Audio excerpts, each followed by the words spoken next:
ബീഹാറിലെ വോട്ടർ പട്ടികയുമായി ബന്ധപ്പെട്ട വലിയ വിവാദം കത്തുകയാണ്. പ്രതിപക്ഷ പാർട്ടികൾ ഒന്നടങ്കം പ്രതിഷേധത്തിനായി അണിനിരന്നിരിക്കുകയാണ്. വോട്ടർ പട്ടിക ക്രമക്കേടുമായി ബന്ധപ്പെട്ട് കഴിഞ്ഞ ദിവസം പാർലമെന്റിന് മുന്നിൽ എംപിമാർ നടത്തിയ പ്രതിഷേധത്തിൽ മുഴങ്ങിക്കേട്ട ഒരു പേരായിരുന്നു മിൻറ്റാദേവി എന്ന പേര്.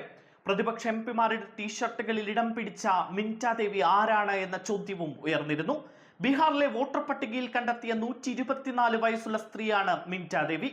തെരഞ്ഞെടുപ്പ് കമ്മീഷന്റെ വെബ്സൈറ്റിലുള്ള വോട്ടർ ID പ്രകാരം മിൻറ്റാദേവിക്ക് 124 വയസ്സാണ്. ഇതായിരുന്നു ഇന്ത്യ സഖ്യത്തിന്റെ ആയുധം.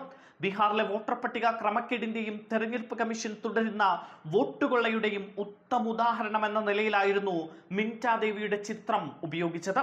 ലോകത്തിലെ ഏറ്റവും പ്രായം കൂടിയ സ്ത്രീ എന്ന നിലയിൽ മിൻറ്റാദേവിയെ ഗിന്നസ് ബുക്കിൽ ഉൾപ്പെടുത്താമെന്നായിരുന്നു കോൺഗ്രസ് വക്താവ് പവൻ ഖേരയുടെ പരിഹാസം. മിൻറ്റാദേവി യഥാർത്ഥത്തിൽ 35 വയസ്സുള്ള സ്ത്രീയാണെന്ന് ചില മാധ്യമങ്ങൾ റിപ്പോർട്ട് ചെയ്യുന്നുണ്ട്. ബീഹാറിലെ സമഗ്ര വോട്ടർ പട്ടിക പരിഷ്കരണം പാർലമെന്റിൽ ചർച്ച ചെയ്യണമെന്നാവശ്യപ്പെട്ട് കഴിഞ്ഞ 15 ദിവസമായി പ്രതിപക്ഷം പ്രതിഷേധം നടത്തുകയാണ്. ഒരാൾക്ക് ഒരു വോട്ട് എന്ന ബാനർ അടക്കം പ്രദർശിപ്പിച്ചായിരുന്നു കഴിഞ്ഞ ദിവസം പ്രതിഷേധം അരങ്ങേറിയത്. കോൺഗ്രസ് അധ്യക്ഷൻ മല്ലികാർജുൻ ഖാർഗെ, ലോക്സഭയിലെ പ്രതിപക്ഷ നേതാവ് രാഹുൽ ഗാന്ധി എന്നിവരായിരുന്നു പ്രതിഷേധത്തിന് നേതൃത്വം നൽകിയത്. അതേസമയം ബീഹാർ തെരഞ്ഞെടുപ്പ് അടുത്തിരിക്കെ ബീഹാറിലുടനീളം ഒരു യാത്ര നടത്തുകയാണ് രാഹുൽ. തെരഞ്ഞെടുപ്പ് കമ്മീഷന്റെ വോട്ടർ പട്ടികയിലെ തീവ്ര പരിശോധന വിവാദമാകുന്നതിനിടയിലാണ് ഇപ്പോൾ മദ്ദത അധികാർ യാത്ര അഥവാ വോട്ടർമാരുടെ അവകാശങ്ങൾക്ക് വേണ്ടിയുള്ള യാത്ര എന്ന പേരിൽ രാഹുൽ ഗാന്ധി ബീഹാറികൾക്കിടയിലേക്ക് ഇറങ്ങുന്നത്.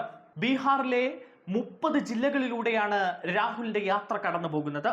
റോഹ്താസ് ജില്ലയുടെ ആസ്ഥാനമായ സസാറാമിൽ നിന്നാകും യാത്ര ആരംഭിച്ച് മഹാസഖ്യ നേതാക്കളുടെ സാന്നിധ്യത്തിൽ വിവിധ സ്ഥലങ്ങളിൽ രാഹുൽ ഗാന്ധി യാത്ര നടത്തുമെന്നാണ് അറിയാൻ കഴിയുന്നത്. യാത്ര നടത്തുന്ന കാര്യം പാർട്ടി വക്താവ് തന്നെ നേരത്തെ വെളിപ്പെടുത്തിയിരുന്നു. യാത്രയുടെ മറ്റ് വിശദാംശങ്ങൾ ഓരോ ദിവസവും പുറത്തേക്ക് വന്നുകൊണ്ടിരിക്കുകയുമാണ്.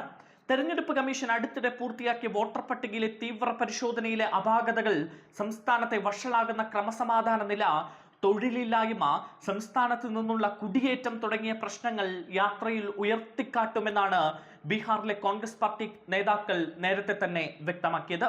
ബീഹാർ പ്രതിപക്ഷ നേതാവ് തേജസ്വി യാദവ്, കോൺഗ്രസ് അധ്യക്ഷൻ മല്ലികാർജുൻ ഖാർഗെ, കേരളത്തിലെ വയനാട്ടിൽ നിന്നുള്ള പാർട്ടി നേതാവും MP-യുമായ പ്രിയങ്ക ഗാന്ധി എന്നിവരും രാഹുൽ ഗാന്ധിയുടെ യാത്രയിൽ പങ്കുചേരുന്നുണ്ട്. എന്തായാലും ബീഹാറിലെ അധികാരം എങ്ങനെയും പിടിക്കുക എന്ന ലക്ഷ്യമാണ് ഇപ്പോൾ പ്രതിപക്ഷത്തിന് ഉള്ളത്. അതിനിടയിലാണ് ബീഹാറിലെ വോട്ടർ പട്ടിക പരിഷ്കരണം ഇപ്പോൾ വലിയ ചർച്ചയായി മാറുന്നത്. മിൻറ്റാദേവി ലോകത്തിലെ ഏറ്റവും കൂടുതൽ പ്രായമുള്ള വനിതയാകുന്നതും അങ്ങനെയാണ്.